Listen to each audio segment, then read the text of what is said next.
6만 명의 군사로 페르시아 원정군 10만 명과 맞서 싸우기 시작했습니다. 그 전쟁터가 바로 마라톤 평원입니다. 여러분 그림을 보면 지금 이렇게 돼 이게 마라톤 평원입니다. 여기서 역사적인 마라톤 전쟁이 시작이 됐습니다. 밀티아데스 장군은 아주 교묘한 전술로 10배의 우세한 병력을 보유하고 있는 페르시아군을 협곡으로 유인해서 거의 괴멸시켜버린, 완전히 몰살시켜버렸습니다.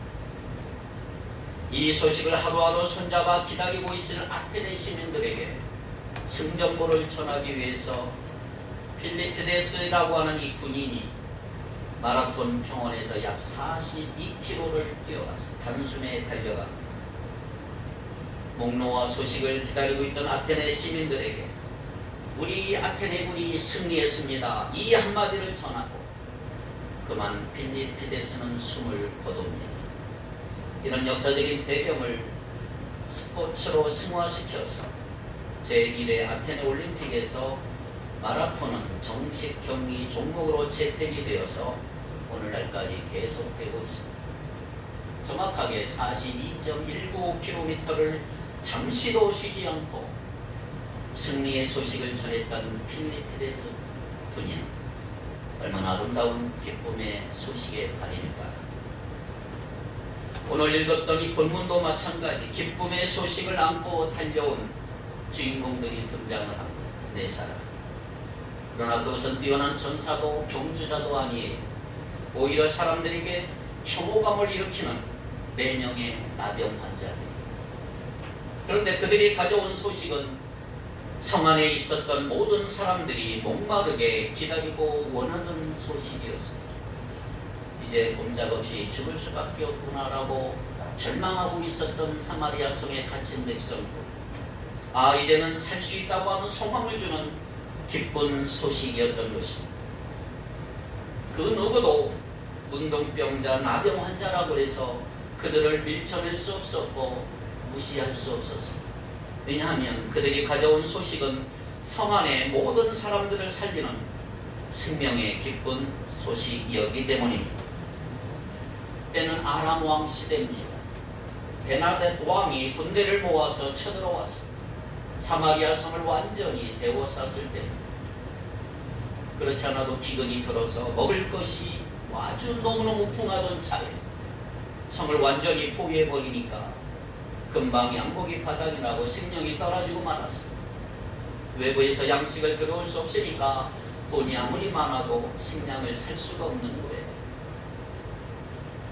우리가 6장을 보면, 집에서 6장을 꼭 읽어보시면 성 안에 굶주림이 얼마나 심했는가를 알 수가 있습니다. 나귀머리 하나에 은 80세겔, 은 80세겔이면 노동자가 1년 일하는 임금이랑 똑같은 것입니다. 나귀머리 하나에 몇 천만 원 했다기 말이죠. 그리고 비둘기똥이라고 불리는 들콩 반대 값이 5세겔, 은 5세겔. 그러니 사람이 어떻게 먹고 살 수 있겠습니까? 당연히 많은 사람들이 굶어 죽기 시작하는 거예요. 이렇게 참혹한 일이 지금 사마리아 성 안에 벌어지고 있는 겁니다. 북한이 1994년에 가장 심각한 식량난을 겪었는데 너무 먹을 것이 없으니까 제일 먼저 할아버지 할머니가 죽고, 그 다음에 어머니가 죽고, 그 다음에 아이들이 죽고, 아빠가 죽고, 그리고 맨 마지막에 장남이 죽었대요. 장손만이라도 살리려고 해요.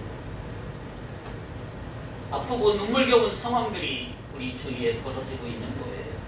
사마리아 성에도 마찬가지, 심지어 여인들끼리 자기 아이들도 어차피 죽을 거니까 오늘은 내 아이 삶아 먹고 내일은 네 아이 삶아 먹자 할 정도로 끔찍한 상황이 사마리아 성 안에 일어나고 있는 것입니다. 6장에 기록이 되어 있습니다. 성 안에 이렇게 끔찍한 일이 일어나고 있을 때 성문 앞 근처에 4명의 문둥병자, 나병 환자들이 있었습니다. 그 당시 이스라엘 사회에서는 나병으로 일단 판명이 되면 가족과 함께 거주할 수 없죠. 성 밖으로 나가서 격리 생활을 할 수밖에 없었던 것입니다. 그들끼리 성 밖에서 움막을 짓고 생활을 합니다. 가족이 조금씩 음식 갖다 주는 거, 아니면 성 안에 흘러나오는 음식 쓰레기를 주워 먹고 겨우겨우 하루하루 생존해 갑니다. 그것마저 안 되니까, 더 이상 구할 수 없는 상황이니까, 그래서 4명의 나병 환자들이 어느 날 모여서 회의를 했어요. 야, 우리가 성 안에 들어가 봤자 음식을 구할 수 없을 것이고 여기 가만히 앉아서 죽을 수도 없다. 그렇다면 차라리 저기 원수나라 아람 군대에 가서 우리 항복하자. 그러면 그들이 우리를 살려주게 될 것이고 죽이면 죽을 수밖에 없다. 어때? 한번 해볼까? 해가 저물어가는 황혼 무렵에 이 4명의 나병 환자들이 의격투바해서 아람 진영을 향해서 죽으면 죽으리라 결단하고 갔는데 눈에 놀라운 광경이 펼쳐지는 거예요. 칼과 창으로 무장한 군사들은 전혀 보이지 않고 온 장막이 조용한 것입니다. 웬일일까요? 아무도 없는, 너무나도 이해할 수 없는 광경이 눈앞에 펼쳐져요. 그 이유가 6절, 7절이죠. 자, 오늘 본문 6절, 7절을 우리 다 같이 다시 한번 읽겠습니다. 시작. 이는 주께서 아람 군대로 병거 소리와 말소리와 큰 군대의 소리를 듣게 하셨으므로 아람 사람이 서로 말하기를 이스라엘 왕이 우리를 치료하여 헷 사람의 왕들과 애굽 왕들에게 값을 주고 그들을 우리에게 오게 하였다 하고 해질 무렵에 일어나서 도망하되 그 장막과 말과 나귀를 버리고 진영을 그대로 두고 목숨을 위하여 도망하였습니다. 그렇습니다. 여호와 하나님께서 엘리사 선지자를 통해서 이미 예언하신 말씀을 성취하게 하시려고 아람 군대를 그 무서운 소리로 공포심을 불러일으켰던 장면이에요. 엄청난 군대가 마병과 전차들을 몰고 공격해 오는 것처럼 엄청난 소리를 들리게 해서 아람 군대를 다 쫓아버린 것입니다.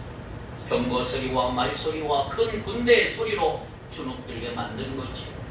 모든 공포심이 한꺼번에 오니까 도미노 현상이 일어나는 거예요. 모든 장막과 말과 나귀들 그대로 남겨둔 채 몸만 빠져 도망가기에 급급했던 군사들. 그래서 이 4명의 나병 환자가 아람 군대 진영에 도착했을 때는 온 장막이 텅텅 비어있는 것입니다. 얼마나 소리가 크게 들렸으면 아람 군사들이 저녁 식사 준비하다가 홍비백산에서 다 도망쳤으니 도처에 먹을 것이 쌓여있는 거예요. 굶주린 그들은, 나병 환자들은 우선 뭘 먹었을까요? 배고프니까 된장국에 갈비를 뜯었겠죠. 김치와 삼겹살, 상추에 싸서 실컷 먹었을 거예요. 먹고 나니까 정신이 반짝 드는 거예요. 야, 이번에는 금은 보화, 좋은 옷들 챙겨서 숨긴 거죠. 그런데 구절에 보니까 문득 그들의 마음속에 양심의 가책들이 느껴오는 것입니다. 이심전심으로 4명의 나병 환자는 서로 이렇게 얘기하는 거예요. 야, 우리가 이렇게 해서 되겠느냐? 오늘은 아주 좋은 소식 전하는 날이야. 만일 우리가 내일 아침까지 이 기쁜 소식 우리 동족에게 전하지 않는다면 우리 천벌을 받을 거야. 자, 우리 당장 왕궁으로 가서 달려가서 이 소식을 전하자. 굶어서 죽어가고 있는 동족 사마리아 성에 이 기쁜 소식 전하러 가기를 원했던 4명의 나병 환자들의 모습을 볼 수 있는 것입니다. 생각해 보세요. 이 기쁜 소식 전하기 위하여 한밤중에 성을 향해 갈 때 어떤 걸음이었을까요? 천천히 펜자걸음으로 갔을까요? 그냥 날아가듯이 달려갔다 그래. 달려갔어. 아람 군대가 다 도망갔다. 먹을 것이 쌓여있다고. 여러분 걱정하지 말라고. 전쟁이 끝났다 소리 외쳤을 거라니 말이에요. 과거 자신들을 미워하고 멸시하고 모독하던 사람들을 향해서 지금 달려가는 거예요. 왜? 기쁜 소식이니까. 모든 사람들을 잘 살릴 수 있는 소식이니까 달려간 거예요. 여기에 복음이다. 복음이 있다. 9절 볼까요? 9절에 뭐라 그래요? 9절 시작. 나병 환자들이 그 친구에게 서로 말하되 우리가 이렇게 해서는 아니 되겠다. 오늘은 아름다운 소식이 있는 날이거늘 우리가 침묵하고 있도다. 만일 밝은 아침까지 기다리면 벌이 우리에게 미칠지니 이제 떠나 왕궁에 가서 알리자 하고. 오늘은 아름다운 소식이 있는 날이거늘. 이래도 죽고 저래도 죽을 수밖에 없었던 나병 환자들에게 위대한 구원이 베풀어진 거죠. 먹을 것이 있고 은, 금, 보화가 쌓여있고 야 이제 살았다. 너무너무 감사하다. 죽을 것 각오하고 왔는데 거저 공짜로 주어진 것들이 쌓여있는. 그런데 여기서 만약 우리만 잘 먹고 잘 살아보겠다 욕심부리다가 굶어서 죽어가고 있는데 동족 돌아오지 않는다면 하나님 우리에게 벌을 내리실 거야. 그래서 그들은 이 기쁜 소식 전하기 위해 그 밤에 달려간 것이다. 이 아름다운 소식, 이 기쁜 소식을 전하자. 에베소서 2장 1절에 그는 허물과 죄로 죽었던 너희를 살리서도다. 우리는 죄와 허물로 이미 과거에 죽었다. 죄는 뭐예요? 하라는 거 안 하는 게 죄고, 허물은 하지 말라는 거 하는 게 허물이라고 해요. 죄와 허물로 이미 다 죽었던 사람들, 죄와 허물 가운데 죽었던 우리를 살리려고 예수 그리스도께서 저주의 십자가 형벌을 대신 받으신 거지. 십자가에 피 흘려 주심으로 내 죄를 사해 주시며 우리를 죽음에서 구원해 주신 것입니다. 그리고 하나님의 자녀로 하늘의 신령한 복을 받게 하신 줄 믿습니다. 예수 믿기 전에 우리는 어떤 존재라고요? 에베소서 2장 12절. 그때 너희는 그리스도 밖에 있었고 이스라엘 나라 밖의 사람이라 약속의 언약들에 대하여는 외인이요 세상에서는 소망도 없고 하나님도 없는 자더라. 우리가 예수 믿기 전에는 예수 밖에 져 있고요, 언약에 대해서 외인이고요, 세상에 소망도 없고요, 하나님도 없는 자들이 아무런 희망도 없는 자들. 그런데 지금 어떤 신분이 됐어요? 2장 19절, 에베소 2장 19절 시작. 그러므로 이제부터 너희는 외인도 아니요 나그네도 아니요 오직 성도들과 동일한 시민이요 하나님의 권속이라. 어떻게 이런 엄청난 변화가 우리 신분에 일어나게 됐을까요? 거저 주신 하나님의 은혜 밖에는 달리 설명이 없습니다. 모든 것이 하나님의 은혜다. 그냥 밖에다 쌓여있는 것 사이에 먹을 것처리라. 그 은혜로 구원을 받아 우리는 하나님의 시민이 되었고 하나님의 자녀가 된 줄 믿습니다. 그렇다면 우리가 왜 예수를 전할까요? 예수 그리스도를 전하야 하는 이유, 내 안에 구원의 감격과 기쁨이 있기 때문인 것입니다. 영원히 지옥의 불못에 떨어질 영혼이었는데 예수님의 핏값으로 건짐을 받았고 하나님의 구원의 은총을 저절로 찬송하고 감사하는 하나님의 백성 시민으로 살게 되는 것입니다. 그래서 우리는 죄와 허물 가운데 구원되시는 예수님을 전하고자 하는 열정이 우리 안에서 나오지 않습니까? 생각해 보세요. 암을 치료하는 약을 개발했다면 그 약이 온 세상에 알려지기를 원할 거예요. 이 약 먹으면 암이 나을 것입니다. 얼마나 선전하겠어요. 지금 대유행적인 코로나 치료제가 나왔다면, 더구나 내 자신이 그 약으로 나았다면, 치료됐다면 만나는 사람들에게 무조건 그 약의 효능을 자랑하지 않겠습니까? 이 약 먹으면 나을 거라고. 투병하는 사람들에게 아주 강력하게 약을 복용할 것을 권할 거예요. 의심 받아들이지 않는다면 얼마나 안타까운 마음 가지고 제발 좀 먹어보라고. 왜 의심 안 하고? 그러지 않겠어요? 바울은 이렇게 말합니다. 고린도전서 9장 16절에 내가 복음을 전할지라도 자랑할 것이 없으면 내가 부득불하리라. 만일 복음을 전하지 아니하면 내가 화가 있을 것이니라. 이 구원의 기쁨, 구원의 감격을 나만 소유하고 있다면 우리에게 화가 있을 것이다. 그래서 나병 환자들은 그대로 있을 수 없는 거에 얼마든지 더 먹고 더 즐기고 더 숨기고 감출 수 있었지만 그들은 한밤중 캄캄한 어둠을 헤치면서 사마리아 성을 향하여 자기 동족을 향하여 달려가. 동이 들 때까지 기다리지 않아요. 즉시 이전에 사람들이 그들에게 무시하고 냉대했던 거, 무시하고 조롱했던 거, 그거 주저하지 않아요. 어서 속히 이 소식을 전하고자 한 것입니다. 이 아름다운 소식, 이 복된 소식.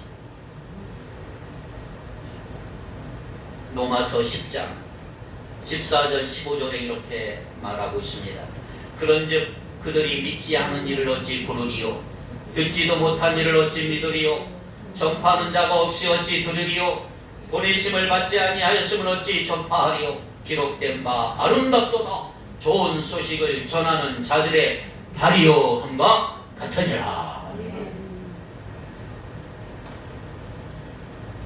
구원을 얻으려면 주의 이름을 불러야 합니다.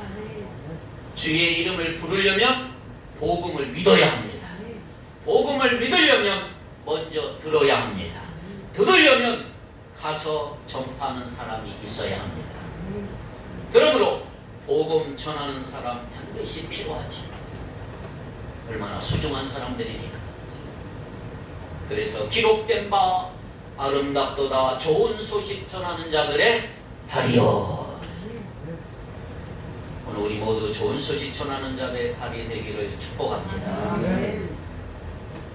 오늘날 우리 한국에 수많은 교회가 세워지고 우리도 예수 믿는 천국 백성이 될 수 있었던 것은 하나님의 은혜지만 100년 전 아직 개화되지 않는 우리나라 복음을 전파하기 위해서 기꺼이 바다 건너온 선교사들의 사랑과 헌신 덕택이라고 할 수가 있겠지요.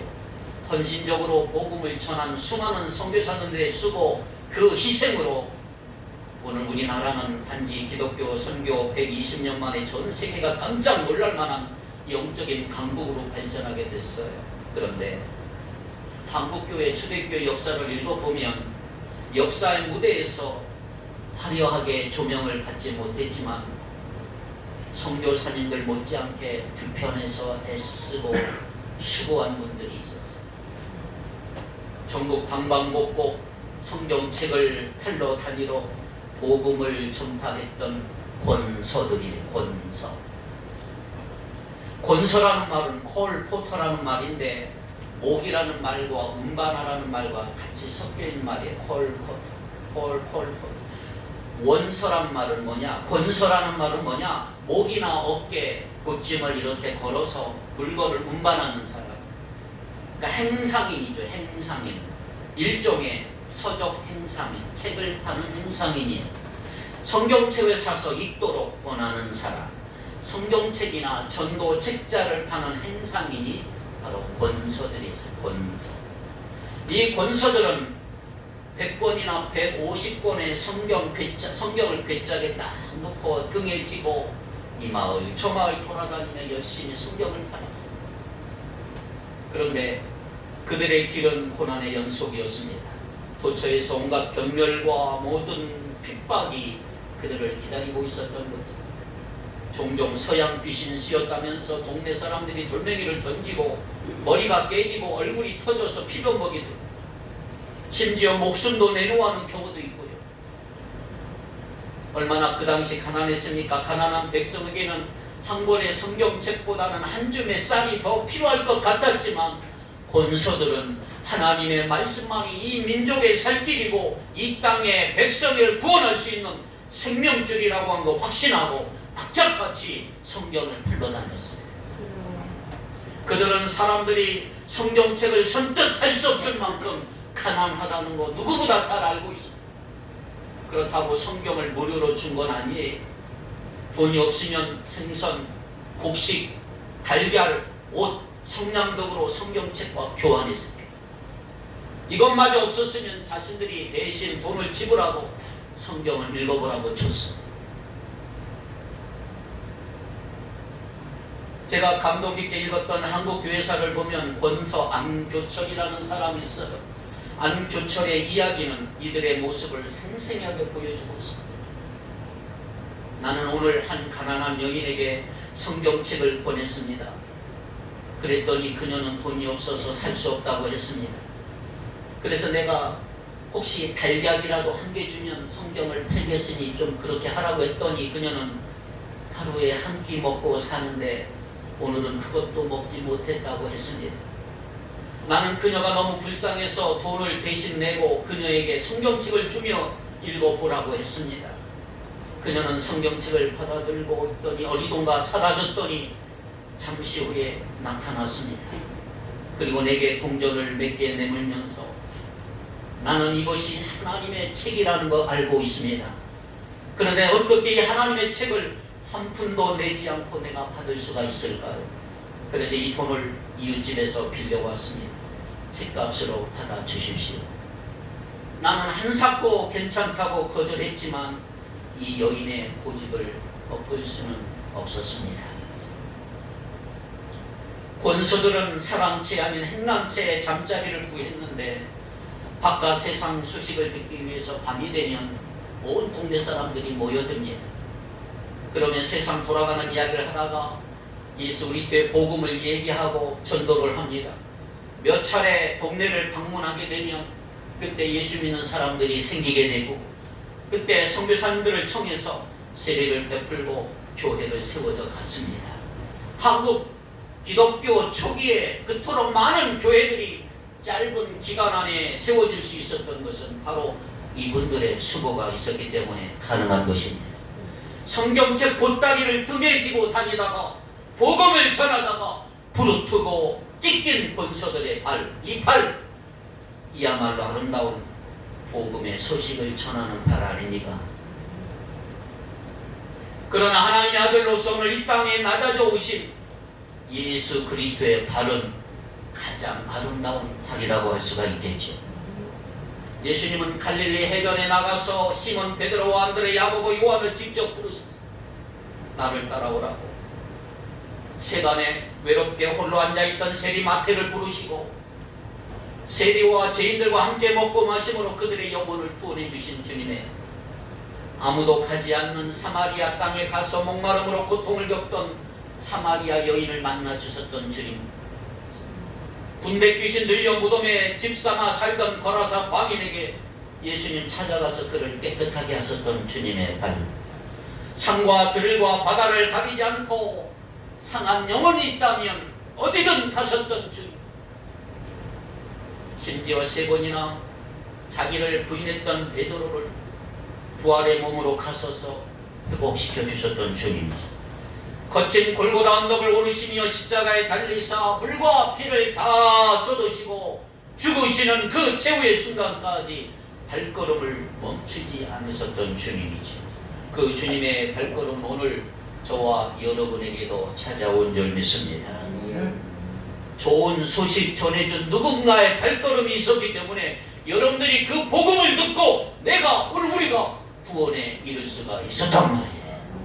예수님을 영접한 후에 주위에 많은 사람들이 나를 위해 기도해주고 교회에 데려가지고 때로는 투정도 받아주고 사랑으로 섬겨 주었기 때문에 오늘 내가 있고 여러분들이 있게 되었단 말이에요.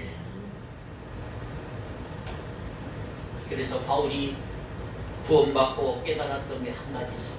뭐냐면 내 자신이 구원받게 된 것은 이방인들이 사도로 부르신 하나님의 목적이 있었기 때문이다. 다시 말하면 이방인들에게 복음을 전파하여 구원하고자 하는 하나님의 그 목적 때문에 자기 자신도 구원받을 수 있었다는 거죠. 한마디로 이방인들 때문에 바울 자신도 구원받은 것입니다. 그래서 사도 바울은 자신이 이방인들에게 빚진 자다, 늘 이렇게 빚진 자다, 빚진 심정으로 온 세상에 복음을 전하러 다니지 않습니까? 그렇습니다. 사도 바울은 자신의 구원을 하나님 중심으로 생각하는 사람입니다. 그런데 오늘 우리는 자기 중심으로 생각하기 때문에 내가 구원받은 것으로 그치고, 기억하십시오. 사도 바울처럼 하나님께서 우리를 구원하신 것은 하나님의 목적이기 때문이다. 나를 통해서 내 가족이 구원받기를 하나님은 원하신다. 친척과 친구와 이웃집과 그리고 직장 동료와, 아니 버스 옆자리에 앉아있는 분, 비행기 옆자리에 앉아있는 분 구원하기 위해서 먼저 우리를 구원으로 부르신 줄 믿습니다. 그러므로 우리는 이들에게 빚진 자,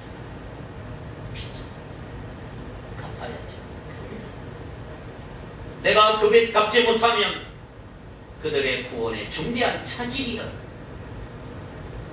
부지런히 이 복된 소식, 아름다운 소식 전하는 빚진 자들의 발걸음 되기를 주님의 이름으로 축복합니다. 우리나라 선교 초기에 서상윤이라고 하는 분이 계세요. 많이 알려진 분이죠. 서상윤. 13살 때 부모님을 여했어요. 좋은 부모 만나지 못했고 고아가 된 이 사람 살 길이 없어서 너무나 가난했습니다. 그래서 대성에서 나는 그 고려 인삼을 가지고 중국 만주에 가서 장사를 해서 큰 돈을 벌어 인삼 장사해서 돈을 많이 벌었어요. 그런데 장사를 하다가 31살에 장기부스에 걸립니다. 열이 오르고 쓰러지고 헛소리하기 시작합니다. 아무도 그를 돌보지 않아요. 돈이 많았을 때 그 좋아하던 사람들 다 거들떠보지도 않아요. 그런데 죽을 수밖에 없는 상황이 있어요. 영국의 스코틀랜드에서 파송된 맥킨타이어 선교사님을 만나는 거예요. 맥킨타이어 목사님, 선교사님은 그분을 다 정성을 다해 치료해 죽어가는 그를 살려주고, 서상윤에게는 맥킨타이어 선교사가 생명의 은인. 선교사는 그에게 예수님을 전했고 일생일 때 가장 고귀한 만남을 가졌어요. 예수님을 만난 거예요. 1년 만에 세례를 받고 그의 인생이 변해. 이젠 가난이 문제가 아니고 질병이 문제가 아니고 인생이 완전히 바뀌어버려. 우리나라 최초의 성경 번역의 로스 성경을 로스 선교사님과 함께 번역하는 일에 동참을 해요. 돈을 쏟아부어요. 한국 최초의 교회, 황해도 장면에 있는 송천교회, 소래교회 가서 자신이 만난 예수님 전하고 간증하고 전도하고. 최초의 교회가 소래교회가 그때 세워지는 것입니다. 지금도 양지에 우리 총신신학대학원 가면 소래교회를 만들어놨어요. 언더우드 선교사를 만나 서울에 세문안 교회를 다 세웠어요. 자기 자비 다 드려서 처음 14명이 세례를 받습니다. 모두 다 서상윤이 전도한 사람들. 황해도 평안도 알 것 없이 부산까지 가서 복음을 전하. 얼마나 아름답고 복된 발입니까? 평신도로 평생을 살며 예수님을 전하는 사람이 됩니다. 그의 집을 흥박하며 여러 가지로 교회를 졌기 때문에 재산이 하나도 없습니다. 나이 들어서도 가난했어요. 그 사실을 누가 알았느냐? 언더우드 선교사가 알았어요. 그가 헌납한 집과 똑같은 기와집을 노년에 사줬어요. 풍성하게 사줬어요. 예수 만나면 인생이 바뀌더란 말이에요. 가정이 바뀌고 사회도 바뀌고. 그런데 오늘날 이 시대에 가장 불행한 일이 있다면 더 이상 이 기쁜 소식, 복된 소식이 들려지지 않는다. 전하는 사람이 없으니 어떻게 들리겠어? 복음이 더 이상 복된 소식이 되지 못하니 누가 전하겠어? 그 소중함을 상실해버려. 복음은 제치고 자기 자신의 행복을 추구하는 시대가 되어버렸어. 사도 바울이 배설물이라고 표현했던 그 세상의 욕심, 욕망에 사로잡혀서 복음은 멀리하고 세상을 따라가지 못해 안달이 나고 있는 것입니다. 세상이 하는 건 다 버리고. 그런데 세상은 거꾸로 우리 교회에게 바라는 일이 있어요. 살맛이 나도록 기쁜 소식 좀 전해달라는 거예요. 살 소망을 줄 기쁜 소식을 듣고 있는 거예요. 무의미하게 필요하는 인생에서 제발 나를 좀 건져달라. 내가 살아야 될 목적과 의미를 보여달라는 거예요. 지긋지긋한 죄 문제, 양심의 가책으로 좀 구해달라. 그래서 현대인들에게 복음이 필요한 거예요. 교회는 이 복음을 가지고 있는 갈보리 산 위에서 예수 그리스도께서 자신의 생명을 우리에게 주셨다는 복음, 우리 영혼을 구하기 위하여 사탄과의 전쟁에서 승리하셨다고 하는 이 복음, 죄와 사망의 권세에서 우리를 해방하셨다는 복음, 우리에게 구원과 영생을 주셨다고 하는 이 복음, 이 복음의 기쁜 소식을 오늘 우리들은 갖고 있는 거예요. 이 복음 전할 아름다운 발이 어디 있을까? 오늘도 주님은 그 복음의 발을 찾고 있는 거예요. 하나님이 죽음에서 예수 그리스도를 살리셨다. 예수님만이 나의 구원이시라. 이걸 선포해야 돼. 교회는 오늘 세상을 향해 죄사함의 은총과 하나님과 함께 영원히 천국에 살 수 있다고 하는 기쁜 소식 선포하는 우리 교회와 성도가 되어야 할 줄 믿습니다. 누구든지 주의 이름 부르는 자는 구원을 얻으리라. 우리는 영광스러운 소식을, 승리의 기쁨을 가지고 아름다운 발이 되어 아름다운 소식을 전해야 하는 여러분 되기를 바랍니다. 왜냐하면 우리가 전하는 그 소식은 최고의 영광스러운 소식이기 때문입니다. 하나님이 우리를 부르신 이 목적에 응하는 저와 여러분이 되기를 주의 이름으로 축원합니다. 기도합시다. 거룩하신 하나님, 내 인생 최고의 날은 예수님 만난 날이요 복음 전하는 날이 되기를 원합니다. 오늘은 아름다운 소식이 있는 날이라고, 이 소식 전하지 않는다면 내게 화가 있을 거라고 빚진 자의 심정으로 아름다운 발이 되어 아름답고 좋은 소식 복음을 전하는 자들 다 되게 하여 주옵소서. 우리를 구원해 주신 목적을 알고 죽어가는 자들에게 부지런히 열심히 예수님만이 나의 구원이라고 전할 수 있는 우리 모두가 되게 하여 주옵소서. 감사하며 예수님 이름으로 기도하옵나이다. 아멘.